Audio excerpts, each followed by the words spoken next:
a mid fade in style. What is up, y'all? It's Jfadeit. We're back with another video, and you know guidelines are a transition from the length in the hair as it increases in length. So we're going to take a gradual transition in this fade, but what if I told you we're only going to make one guideline? So we start off with the number 4 guard, lever open, and in this video it's a dummy proof mid fade because it's one of the safest ways to fade, going from top to bottom. You keep that darkness on the top. It's a clean transition. We only put in one guideline. So stick around to the end and you'll see what I mean by this. And then we go from the 4 guard to the 3 guard, lever open, and we're just gonna work our way down, going a little bit lower than we did on the guard before.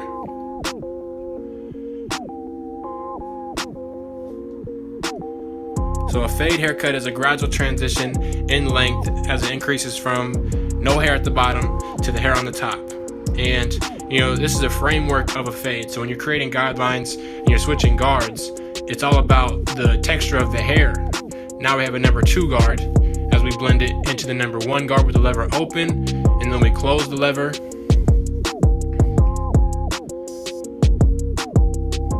So depending on how high or low you want to keep the fade is how you will go about making your guidelines. Usually they're about 75% of an inch thick, and you know, you don't want to do them any longer than that unless it's a real high fade. I just like the sound. So here we have the wall cordless senior, and we're making our first guideline. First and only, the one and only. So one thing I've learned is to use the Bronze Series 9 shaver after my wall seniors, and I don't have to even use a trimmer to take down the length at all. The Bronze Series 9 is able to just eat all that hair up, and you'll see where I can actually turn them upside down. I learned this technique from the Barber, and I'm able to just flick at the top, and that thing blends.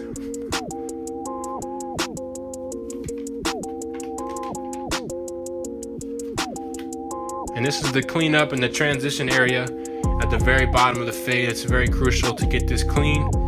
I always say, just like a house has a foundation, you know, a great fade is going to have a strong transition at the very bottom. Right here we have the number 0 guard, lever open, and we're blending it back into that top of the 1 guard. The more you can take down the weight, the more you can prepare the fade and really get this bottom transition clean, the better.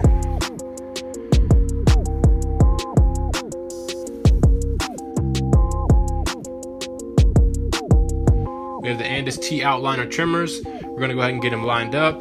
That way we can just kind of see the fade start to come together. So we start with our Apprentice Master, lever open. I want to give you guys different techniques on the channel. So we go from the top to bottom on this fade, whereas there's some barbers who would rather go, you know, from the bottom to top, working 1 notch at a time. There's so many techniques. I would advise people to try a new technique every single month, you know, because we can never act like we know it all. Like, just by watching this video, it just shows that you're constantly learning. And I feel like anytime that we stop learning or we stop feeling as if there's, you know, room to improve is when we lose. So now we're gonna just polish up this blend and really just anything that we didn't see. One tip I could give you guys is to pull out the camera on your phone, and as you're polishing, you can actually look for any dark spots and kind of just give your eyes a break, and the camera will expose it. Any dark spots you didn't observe, you'll be able to get those. So we're going to do the same steps on the other side. I'll go ahead and shut up and let you guys see the exact same process. And really just get this in your mind and understand so that when you go and do it in real life, you'll have it down.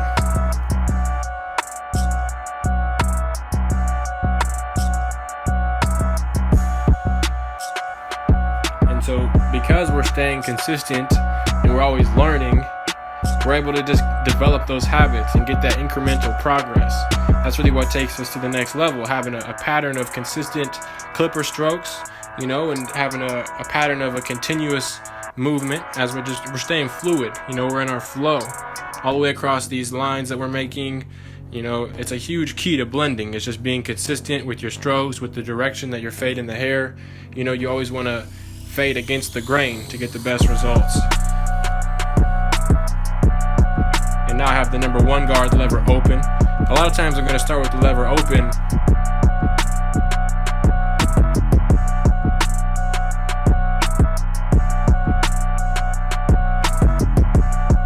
I always start the process of just polishing with the lever open, and then I'll close it and listen to that crunch sound as you just chip away all the dark spots. We have our wall cord, the senior. We're going to do the same process of balding him out right above the ear with a little bit of contour towards the back of his head, going with the shape of his head. So a lot of people call this like a drop, but really this is just something I do to shape the hair. So if someone has a head shape that I can work with, I'm going to always drop it a certain way, or sometimes I won't drop it. If you feel your expertise is telling you to do a certain thing, at the end of the day you're the professional, you know what I mean? You can go with your judgment. So I have an Apprentice T outliner trimmer that I'm going to line up the arch of his hairline. I'm just kind of doing the tap and go. I mean, not every client that sits in your chair is going to have perfect hair, so don't really be discouraged by that. But just by using the skills you learn and the techniques, put out the best performance that you can time after time, and then give that best service to your clients. It should go a long way for you. So we have the Apprentice Master 0 guard closed right here, getting ready to take that guard off, and then we're going to go open halfway and then closed. And just some game for you guys, like there's different prices for different services you provide. So this is a very common haircut right here, and I thought it would be great to bring you guys. I feel like every barber should understand this haircut. And at the end of the day, there's people that want a 25-minute fade. There's some people that want a 45-minute fade. And there's some people that want an even greater service, that takes you over an hour. So at the end of the day, you have to ask yourself these questions. Like, ask yourself, do I want to cut older clients, younger clients, clients that are on time, clients that are always late? Do I want to do those fast and simple 25-minute cuts, or do I want to give the detailed service that people are willing to pay more for? Right here, we're going to do some more polishing and cleanup work before we go to the top. So we're going to create these sections on the very top of his hair, and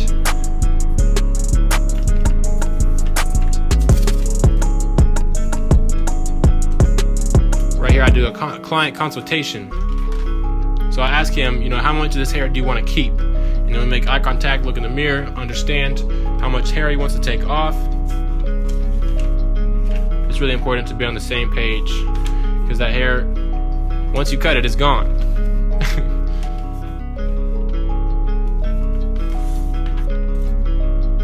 So right here I have a middle section. I'm making sure it's not thicker than the comb itself, and I'm just going to connect it from front to back. So I'm actually doing a box graduation technique. I learned this from Chris Basio. He calls these vertical sections. So I'm taking the hair straight up, and then I'm over directing from the front of his hair towards the peak of his hair, where it's the highest point. Because when I get to the fringe area, I direct it back to the top so that I don't take it too short in the front. And then I'm going to connect that middle section to the right as well as to the left. So this allows me to just get a completely clean cut. I'm almost using that middle part of his hair as like a guideline that I will then use to measure the sides of his hair.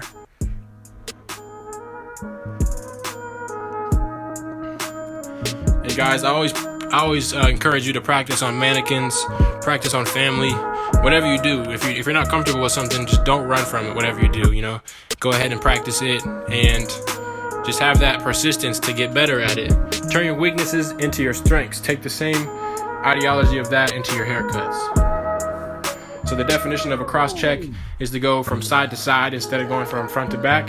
We're going to go side to side, and then we're going to do the same thing with our point cutting technique. This is allowing us to just create some texture in the hair. So what I'll do is turn the scissors. I actually have the Mizutani 7-inch shears. I have them at an angle here, and I'm just going to create small snips all across the top of his hair. I comb the hair to the side, and then I grab a new section each time, just creating more texture.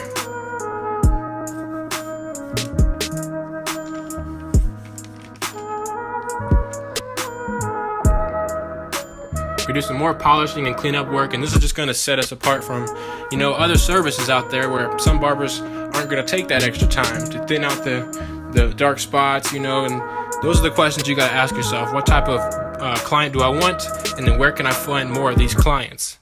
So the type of clients that are going to pay you for those services, you can find them, they can find you on your Instagram. And so that's what I mean by building your unique portfolio and then just marketing yourself accordingly.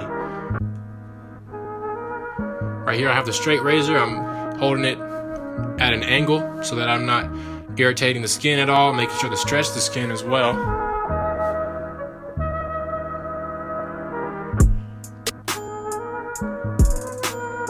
A lot of times barbers, they might do 10 haircuts in a day, but they're only in their flow for maybe one of those haircuts. So that's got to be your goal, is to just be at your peak performance during your workday. Right here I have the beach spray, and I'm blow drying the hair. The beach spray actually has kelp as well as aloe vera in it, so it's going to protect from the heat of the blow dryer. This is Daniel Deluxe product on Instagram, Deluxe Essentials. Shout out to him for teaching me a lot of things this year. In 2018 I learned and got motivated by that man. We actually went to his birthday party downtown, and it was wild. If you go to his page, I'm sure you've heard a lot about that. Right here we have the Morris Motley, and we're styling the hair some more. We're going to add some more texture. Now that we've created the shape, we've created the texture, this is going to lock in that style.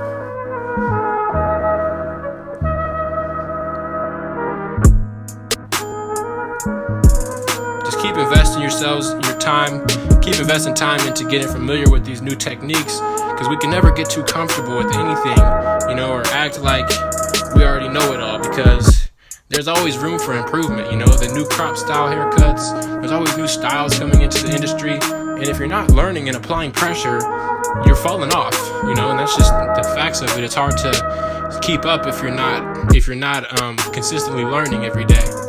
And that's what I mean when I say get better every trip, rich mindset, rich outcome, all of that. Just never worry about your competition though at the same time. So always think about the barber you were yesterday, how sharp your tools were yesterday, the techniques you knew yesterday, and think, how can I learn more, do more, be more today? So this is a new style. It's a nice mid-fade, very common haircut. Every barber should know it. If this brought you some value, leave a comment. Make sure to subscribe and hit that bell. It's Jfadeit, and I'm out.